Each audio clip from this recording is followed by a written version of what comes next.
पार्थ पवार यांच्या जमीन घोटाळ्यात समोर आलेली एक महत्वाची बाब म्हणजे असा एक तहसीलदार जो वारंवार घोटाळे करतोय, ज्याला 4 वेळा आतापर्यंत निलंबित करून झालंय, सस्पेंड.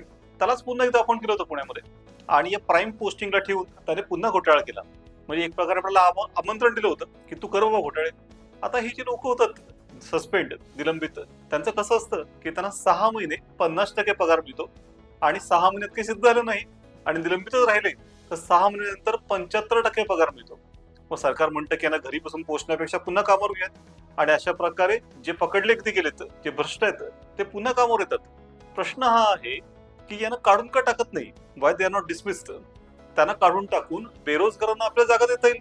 अनेक बेरोजगार आहेत आपल्याकडे, लाखो तरुण आहेत जे सक्षम आहेत आणि काम करू शकतात. पुन्हा तेही करप्ट झाले, त्यांनाही काढू का? आपण या लोकांना वारंवार घेतो आहोत आणि त्यामुळे याच्यावर नक्कीच विचार व्हायला हवा की या सगळ्या करप्ट लोकांना आपण घरी बसवलं पाहिजे. तुम्हाला काय वाटतं हे कमेंटमध्ये नक्की सांगा.